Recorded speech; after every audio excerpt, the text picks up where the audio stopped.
হারুনের একজন সহযোগী, উনি তাকে আটক করেছেন। আপনার নাম কি?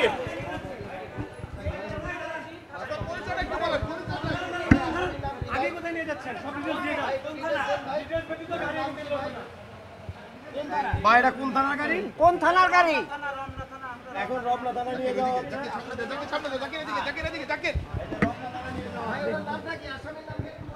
আসামির নাম বলেন।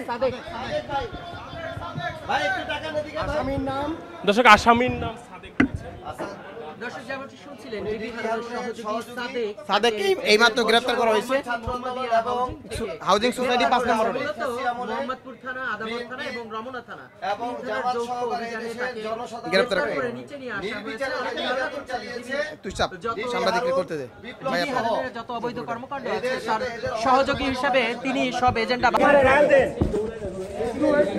এখানে উঠান, এখানে উঠান। উনি ডিবি হারুনের সহযোগী, ওনারা দুটো থাবার মারেন। আচ্ছা, আপনারা এখন কোন থানায় হস্তান্তর করবেন ব্যাপারটা? আপনি তো সামনে যান, আপনি ক্লোজলি ধরেন ভাই। থানা হস্তান্তর করে এখানে ইনফরমেশন নেবেন, তারপর রমনা থানায় নেবেন। একটা কথা বলি, সবাই শুনেন, সবাই শুনেন। না না না, আছে কি আছে কোন অ্যাসাইড? হ্যাঁ হ্যাঁ, মামলার পেপার দেখান। হ্যাঁ, স্যারদের সাথে কথা বলি, ইভেন আপনাদের সাথে আমরা কন্ট্যাক্ট। ডিবি হারুনের